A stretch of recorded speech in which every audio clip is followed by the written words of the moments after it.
This session is all about how do local elected officials think? Specifically, though, how does that executive branch leader think? And how can they see your library as the community asset that it is versus a walled off fortress that they don't know anything about that happens behind those walls? Or worse, a walled off fortress they feel they have to go to war against and tear down. What we want is a complementary relationship versus a combative relationship. So at the outset, the question is, how do we do that? Well, I want you to remember one phrase for your success, and that is simply connection versus perfection. Connection versus perfection. You see, perfection has to do with us. How we look, how we sound, how we present ourselves is everything in alignment. Is our library perfectly positioned to be viewed by the public? Connection has to do with our audience, who they are, what's important to them, and how we want them to feel, specifically these local elected officials. And in this case, very specifically, the executive branch, the county judge or the mayor. And it's always about bringing value to others in every situation, because if you're not bringing value, well, you're taking up space. So, how do you bring value to your executive branch leader? Well, you have to ask yourself a couple questions. First, how do they think? What's on their mind? And what does their job actually entail? Well, let's break that down so that you can have a better understanding of who that audience is and how to build that connection. So, your executive branch leader, the county judge or mayor in your community, is responsible for everything in the community, every single thing. And the way that starts is they propose a budget. And then when that budget becomes real, they have to execute whatever the budget ends up being. They have to execute the daily operation of government based on the budget they're given.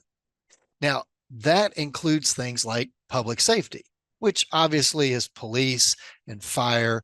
But depending upon the size of your community and its makeup, that may also include corrections, code enforcement, building inspection, and in some cases, animal control. All of those things fall under public safety. They also have to contend with all the infrastructure of your community, roads, sewers, whether that be water or sanitary. They're responsible for all of that infrastructure and making sure it works and it's paid for.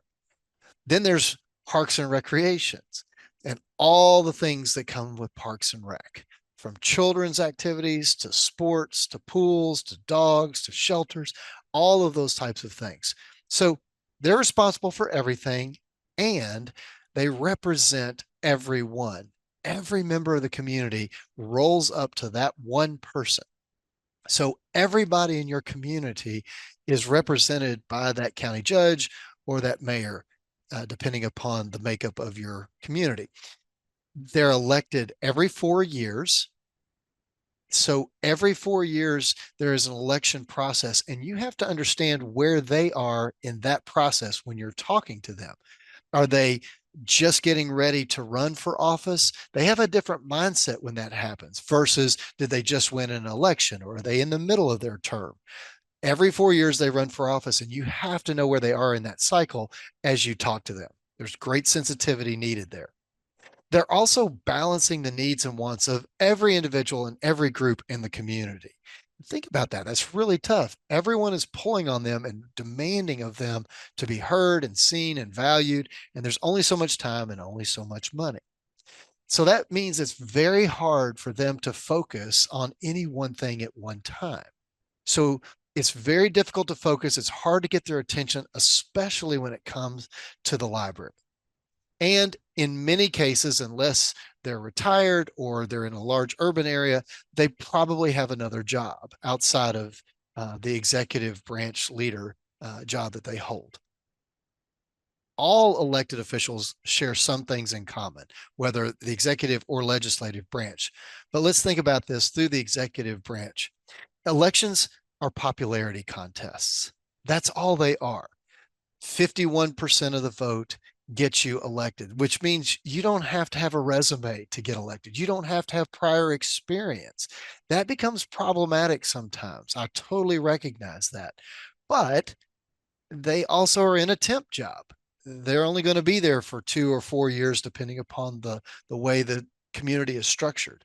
And they have to reapply every term, every 2 or 4 years during that election cycle. And when they reapply, that season is no fun for them. If you don't like campaign season, you really don't like it if you're trying to seek the job. But here's what the point I want you to understand. Successful elected officials have two separate skills that they demonstrate to do the job. First, they have to campaign well. They have to get the job. They have to go and knock on doors, meet people face to face on their porches, put their name out there on signs, as well as their reputation, shake hands. That is a tough job. That is a difficult process when you have to face people who may not like you, may not see eye to eye with you, who certainly have an opinion. And every one of these folks that's running for that office puts themselves out there in that way. Now, that's the first skill, and that is to get the job. But then there's a second skill. You actually have to do the job. You have to govern well. So during that period of time, you have to execute the office. You have to take care of that infrastructure and the public safety and all of those quality of life issues. Now, the other piece of the deal is that you're generally making people, about 50% of the people, mad 100% of the time. A different group is mad at you at any given time because of a decision you've made or a stance that you've taken. And one thing you can take to the bank, and that is that the general population does not know how government works at all. So that's what all officials have in common, especially in that executive branch. But I don't want to burst your bubble. I just maybe want to take some pressure off of you. They don't wake up thinking about you every day. They certainly don't wake up thinking about the library unless your house is on fire, unless there's an issue that constituents are knocking on their doors or blowing up their phones, unless there's something that they have to contend with or makes them look bad, they're not waking up thinking about you. So the question is, how can you build bridges positively, proactively with this group? And how can they see your library as the community asset that you know it is? First, you have to start with connection versus perfection. You have to start with who is that person in front of me? What's important to them? How I want them to feel. Start from there, focus on them and where the connection pieces are versus trying to be a perfect library or the perfect representative of the library. You know, there's some first steps that are needed, though. Many of you have long-standing relationships with your elected officials. Many of you don't. Wherever you land, here are the 3 steps I'd like for you to take coming away from this session. First, do you already have a positive relationship with the executive? If so, that's fantastic. If not, who do you know that does have a good relationship with them that can facilitate or help you have a more favorable meeting with them? First stop is, what is your relationship with the executive branch leader in your community? If it's not a personal relationship, try and find someone that you do know that can act as an intermediary to facilitate that. Second, what are the issues within your community that they care the most about? Do you know? And what connection does the library have to those issues? They may be all about public safety or economic development, maybe.